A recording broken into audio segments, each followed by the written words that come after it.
Tole akkam jirtu kabajamtootaa fi hordoftoota chaanelii Hijiraa Tube walitti deebinee jira kutaa lammaffaadhaan barnoota Microsoft Word kutaa lammaffaa jechuudha kan arra ilaallu.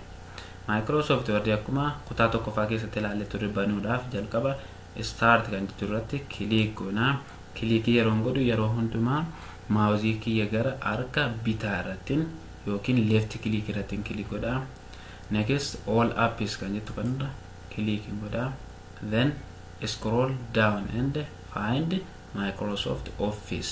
Microsoft Office kan jettu kana click yeroo godhe Microsoft Word 2010 kan jettu irratti click yeroo godhe Microsoft Wordin naaf banaa jiru kun blank documentii maqaan isaa document 1 kan jettu naaf baasee jira jechuudha. Asirratti jireen kun tokko tokkoon file, home, insert, page layout, reference, mailing, review, view warreen jedhaman kun taabii jedhamu jechuudha. Taabii jedhamu tokko tokkoon jira, tabs jedhamanii waamamu.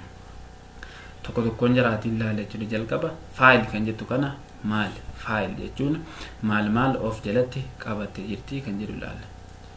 Okay, fakkeenyaaf asirratti sarara tokko habree hi everyone, this is from Hijiraa Tube. Please subscribe and share for more. Barreeffama sarara tokko barreessin jechuudha. Barreeffama sarara tokko barreessin ga'ee subscribe. Then tokko tokkoon kana maal hojjetu? Tokko tokkoon kana faayilii jalatti warri argaman tokko tokkoon jiraatiin ilaalaa jirna dhufa. Fakkeenyaaf file kan jettu click yeroo godhu save as, open, close, recent, new, print, save and send, help, option, exit tokko tokkoon jiraatiin ilaala. Kun tokko tokkoon faayilii jalatti wanna argama jiru. Warreen kun faayilii qofa click yeroo goone wantoota hanga kana of jalatti qabateera jiru. Home irrattis click yeroo goonu wantoota hamma kana of jalatti qabateera jiru. Wantoota hangas ga'u tokko tokkoon of jalatti qabateera jiru. Faayilii jalaa inni jalqabaa maanni save. Save jechuun akkuma beekamu faayila keenya save gochuudha. Yeroo dheeraadhaaf akka nu fayyadutti faayila barreessinee kaane koompitara keenya keessatti ol kaa'uu yookiin kuusuu jechuudha. Save goone yeroo jalqabaatiif isa kana save yeroo godhu asirratti maqaa na gaafata jechuudha. Maqaa file name maqaan isaa maal jennee save akka goonudha. Fakkeenyaaf Microsoft Word kutaa lammaffaa jenna. Kutaa lammaffaa yeroon asirratti Microsoft Word kutaa lammaffaa jedhee save kan jettu kana mul'atti. Save kan jettu click yeroo godhu eessatti save naa godhaara? Desktop irra. Desktop yookiin screenii koompitara kooti irratti naaf baasu yoon jedhe yeroo hundayyuu desktop filadha jechuudha. As keessaa desktop kan jettu filadheetan save yeroo click godhu eessatti save naa ta'e jira? Desktop kiyya irratti save naa ta'e jira. Fakkeenyaaf isin kun minimize jedhamti. Minimize irratti click yeroo godhu kun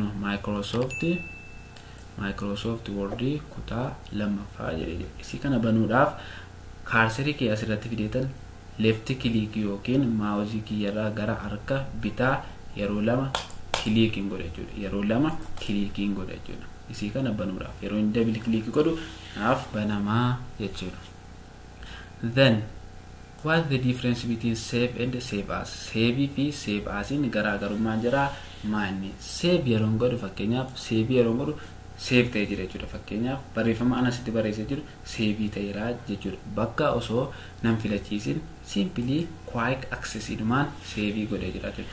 Save as irratti click yoon godhe kun save as irratti click yeroo godhu bakkaan yookiin locationii na filachiisee jira jechuudha. Fakkeenyaaf sila desktop irra jira waan ta'eef yeroo save irratti click godhu desktop irratti default irraan save naa godha jechuudha. Garuu amma na filachiiseera jechuudha. Save as yeroo jedhu bakka na filachiisee jira jechuudha. Fakkeenyaaf download kana keessatti click yoon godhe save yeroo godhu eessa naa deema jechuudha. Amma asirra deemnee download jala deemna jechuudha.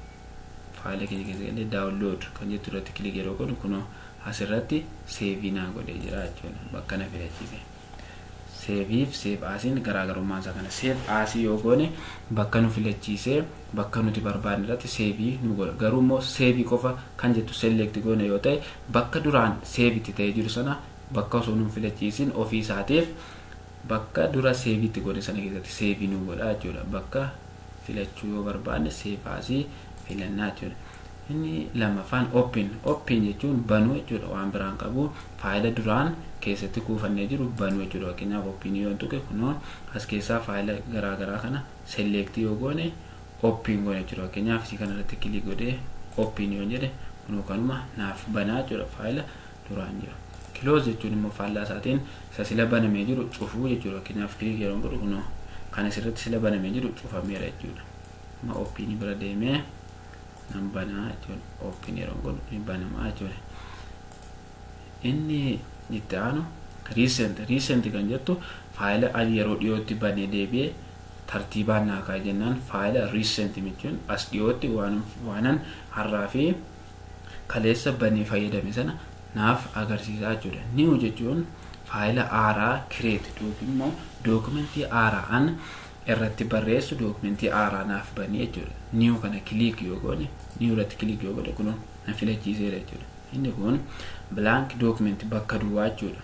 Bakka duwwaa naa baneenaan irratti barreessinaa blogspot recent template sample template my template new from existing jechuun gosoota dookumentii garaagaraa blog post yoo fakkeenyaaf yoo asirratti click goone wantoota yoo website qabaane website irratti barreeffama post gochuu barbaanne as keessatti barreessinaa jechuudha. Kanaafuu nu yeroo baay'ee dookumentii bakka duwwaa bannee waa barreeffachuu barbaanna waan ta'eef blank document kan jettu kana click goone create kan jettu bakka kana irratti create kan jettu click yeroo goone kunoo bakka duwwaa irratti barreessuudhaaf mijataa ta'e naaf fidee jira jechuudha. Kanaafuu new jechuun dookumentii haaraa banuu jechuudha karuma gabaabaatti. Print means print jechuun immoo converting this soft copy to hard copy jechuudha.